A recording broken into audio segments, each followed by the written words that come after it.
Hola, hoy es 24 de abril del 2026 y estás escuchando RTS CTS, un podcast sobre internet, redes, domótica y cacharreo variado.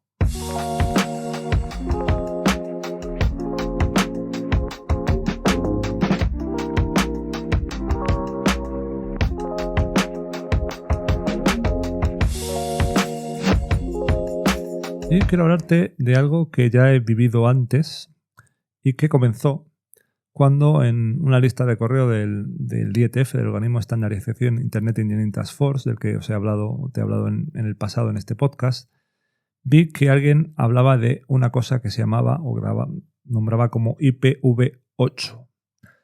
Si sabes qué es IP, sabes que es IP versión 4, pues IPv8 te crujirá un poco la cabeza y dirás, ¿qué es eso de IPv8 si ya hay un IPv4 y un IPv6? Bueno, yo cuando vi eso dije, madre mía, la que nos espera. Eso es lo que pensé. Y ahora te voy a intentar contar por qué. Para ello voy a empezar primero con repasar qué es IP y qué es IPv4 y qué es IPv6.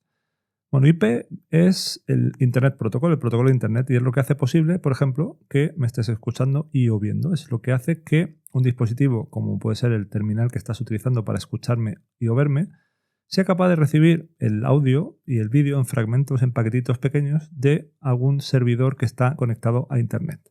Es lo que hace que podamos mandar esos trozos de información, paquetes, entre un terminal, un ordenador y un servidor o otro tipo de ordenador que están conectados a Internet. Y para ello utilizan una cosa que se llaman direcciones IP, que no es más que, pues como los números de teléfono, hace que seamos capaces de localizar e identificar los interlocutores de una comunicación. El protocolo que se utiliza de manera mayoritaria todavía, y el original, por decirlo así, en Internet, es la versión 4 del protocolo. No vamos a entrar en detalles de por qué es la versión 4, pero es la versión 4. Y ese protocolo se diseñó hace muchos años y tenía unas direcciones IP, un tamaño de direcciones, digamos lo grande que es ese número, de 32 bits, lo cual es un número muy grande. De hecho, es más de 4.300 millones de valores posibles, de direcciones diferentes. Aún así, debido al crecimiento de Internet y debido a que no se pueden utilizar de manera sencilla todas y cada una de las direcciones IP que existen, un poco fue de la mano ambas cosas, aunque realmente ya el número en sí mismo no es suficiente, necesitamos tener más direcciones porque hay más dispositivos conectados y entonces no podemos conectar todos los dispositivos que queríamos de manera directa. Ha habido soluciones intermedias que están aún funcionando para solventar ese problemilla. Pero bueno, ya en los años 90 se vio que había que hacer algo más drástico, diseñar un mecanismo nuevo. Y eso es lo que se intentó hacer en el grupo de trabajo IPNG de IP Next Generation, en lo que se vino a denominar, la solución que desarrollaron fue IPv6, que es un protocolo que, además de mejorar otras muchas cosas, lo que consigue es tener direcciones de 128 bits, o lo que persigue es tener un espacio de direcciones más grande, 128 bits, que, si miro la chuleta, son 340 undecillones de direcciones. IPv6 es un protocolo súper sólido técnicamente, que llevó muchos años desarrollar, que ha sido un proceso largo y con mucha atención por parte del IETF, dada la relevancia del mismo, y que funciona estupendamente. Y de hecho, pues ya casi el 50% del tráfico de Internet puede considerarse que es IPv6. Al menos en servicios tipo Google, 50% ya reportan que es IPv6. ¿Pero cuál es el problema? El problema es que hemos tardado mucho en llegar ahí y todavía no estamos ahí. Es decir, la transición o la migración, aunque es más una transición porque nunca se pensó que pudiéramos pasar de IPv4 y IPv6 así de la noche a la mañana, está llevando muchísimo tiempo, muchos años. ¿Por qué? Porque IPv4 y sus parches funcionan muy bien. Entonces, bueno, ahí seguimos. Y es una de las críticas que se ha hecho siempre a IPv6.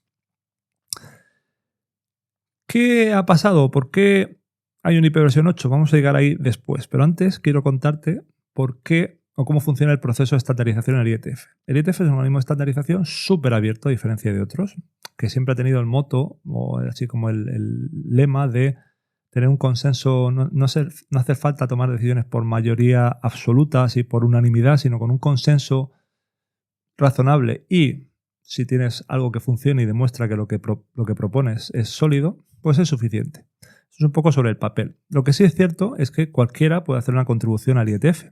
El IETF normalmente tiene una serie de grupos de trabajo, working groups, que trabajan para desarrollar soluciones a ciertos problemas.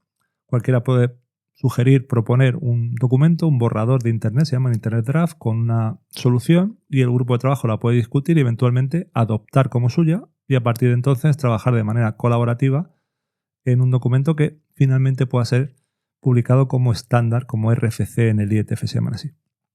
Pero la cosa es que cualquiera puede mandar un borrador, puede mandar un Internet Draft, una contribución, y eso se queda almacenado en un repositorio del IETF y como que puede parecer que tiene una cierta autoridad técnica que no tiene. Es decir, cualquiera puede mandar algo, aunque sea una soberana tontería, y eso no hace que el IETF, digamos, lo apoye de ninguna forma. Entonces ahí está el primer problema. Cualquiera puede mandar una contribución. Hace unos días, en abril, una persona llamada Jamie Zane, o algo así, mandó una contribución llamada IPv8 y empezó a mandar algunos correos a la lista general del IETF presentando su contribución, que no es más que otra forma diferente, no voy a entrar a juzgar si es buena o mala porque ni siquiera me la he leído en detalle, de, digamos, alternativa de versión 4, en la cual tenemos una dirección de 64 bits, los primeros 32 identifican el sistema autónomo, a la administración a la que pertenecen las direcciones, a la entidad, por decirlo así, y los 32 restantes al sistema final, al host en concreto. Y alega que con esto pues, es mucho más compatible con IPv4 4 actual, etcétera, etcétera. Lo cual no es verdad, porque para hacer que esto funcione necesitaríamos actualizar todos los elementos de la red para soportar IPv8, que es la barrera fundamental que ha tenido, entre otras, IPv6 para poder tener un despliegue más rápido. Pero la cosa es que esto, bueno, pues lo mandó y enciende mucho a la comunidad que se empieza a enzarzar en discusiones y le da mucho ancho de banda, mucha atención a esta propuesta que técnicamente pues realmente no está muy bien. De hecho hay blogs técnicos que han llegado a decir poco más, lo más benévolo casi, que esto es el resultado de alguien bajo los efectos de algún fármaco y una herramienta de inteligencia artificial. O sea, como que le dan muy poca valor, mérito técnico a esto. ¿Y por qué esto digo que ha vuelto a pasar? Pues ha vuelto a pasar porque en el pasado hubo, en el 2017, otra contribución de similares características desde, vamos, no en cuanto a la solución, sino a la motivación y al tipo de ruido que generó, que se vino a denominar IPv10, que propuso un tal Khaled Omar y que de hecho llegó incluso a presentarse en el Internet Area Working Group. Bueno, llegó a intentar presentarse, luego por problemas técnicos no se pudo, alguien dijo, soy un boicot, no sé qué. Bueno, no se pudo presentar al final, pero que también era una idea loca para solventar un problema ya resuelto con IPv6, alegando mejores capacidades de migración, etc. ¿Y por qué esto me resulta curioso? Me resulta curioso porque es sorprendente que ideas con poca mérito técnico obtengan tanto ancho de banda en el IETF, tanta atención. ¿Y por qué? Pues porque es abierto en diseño. Por principios el IETF es abierto. Y también porque es como que una propuesta espectacular que viene a resolver un problema grave, entre comillas, o bueno, una situación muy importante. Entonces cualquiera le da por leerlo y tiene la necesidad, o yo creo que siente la necesidad de meter baza en la discusión. Sin embargo, esto contrasta con otros miles de propuestas que hay en otros problemas quizá no tan mediáticos, que tienen un valor, un mérito técnico mayor y que obtienen poco o incluso a veces nulo atención por parte de la comunidad. Lo cual a mí me da pena, entre comillas. ¿Cómo puede ser que alguien que proponga esto, quizá con buena intención, no lo voy a juzgar, pero que obviamente, o que es bastante obvio, no va a llegar a ningún sitio porque ya hay una solución que tiene los mismos problemas, pero muchas virtudes, que es IPv6 y que llevamos años empujando? ¿Por qué a este tipo de soluciones se le da tanta atención un montón de correos y a otras, en otro índole, casi no se les presta atención y cuesta a gente que esté intentando hacerse un sitio en el sentido de captar atención, de ser escuchado, le cuesta mucho tenerlo? ¿Vale? Entonces a mí eso me genera cierta... no sé, me resulta curioso a día de hoy. Cuando lo vi dije, madre mía, otra vez. Y generó un montón de ruido. De hecho, ahora me toca como Internet Area Working Group Chair, que ahora no recuerdo si he mencionado que me acaban de nombrar o no. Bueno, pues me acaban de nombrar. Saco así un poco de pecho, porque digo, no me acuerdo si lo he dicho, porque es la cuarta vez que grabo este vídeo, porque ha habido interrupciones diversas y me gusta siempre hacerlo del tirón, ¿vale? Entonces, pues empiezo de cero y es la cuarta vez y ya no me acuerdo ni lo que he dicho. La cosa es que ahora me toca moderar también la discusión porque se ha migrado a ese Internet Area Working Group, que es el grupo de trabajo donde se discuten temas abiertos de Internet, que no tienen cabida en un grupo de trabajo más específico. Y es un poco desagradable porque ha habido gente que se ha ido a encender a utilizar un tono no muy educado. ¿Vale? Entonces, bueno, ¿cómo querría cerrar este episodio?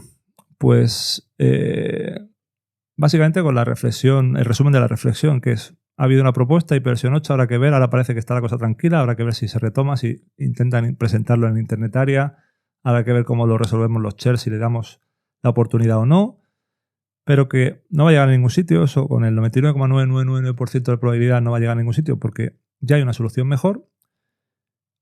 Y sin embargo, tenemos un protocolo como hiperversión 6 con una cierta fatiga de tantos años sin que estemos todavía en la mayoría de la adopción, ¿vale? La mayoría, probablemente no sepas cómo es hiperversión 6, una dirección hiperversión 6. Si sabes que una dirección hiperversión 4 probablemente te suene que es tipo 192, 168.1.1, por poner un ejemplo. Sin embargo, no habrás visto probablemente escrita una dirección hiperversión 6 en la mayoría de los casos.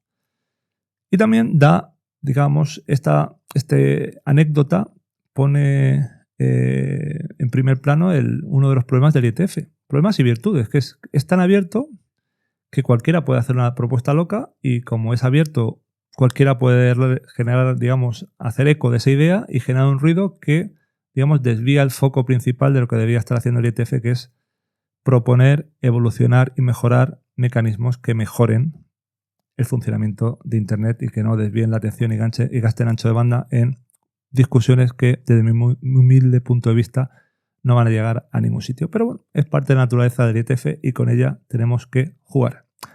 Y hasta aquí lo dejo. Espero que te haya resultado interesante un poco este chascarrillo de cómo funciona el IETF y de lo que puede conllevar. Y nos escuchamos en un futuro próximo. Chao, chao.